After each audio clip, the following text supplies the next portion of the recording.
El pumar del huerto. Teníamoste allí, arrequexao de maleza, en un rincón del huerto sin que naide te viera. Fuiste el tuervo amistoso unos años infantiles, el tótem, el altar de casa de la abuela.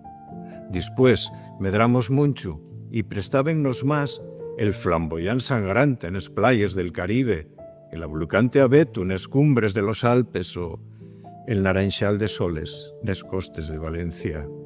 Y tú seguiste allí, arrequexao en el huerto morriendo de tristeza. Hasta que un día sollerte, un día de primavera, d'alguien miró pa ti en sin pena, sacudióte la yerza, miróte con cariño, sacóte los colores, unxo málvanes solombres y el llenó pa pintate de verdes la paleta.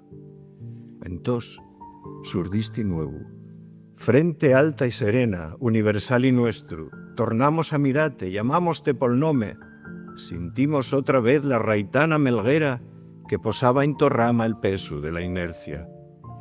Y pensar que te tuviemos tantos años allí arrequexao de maleza, en un rincón del huerto, sin que naide te viera.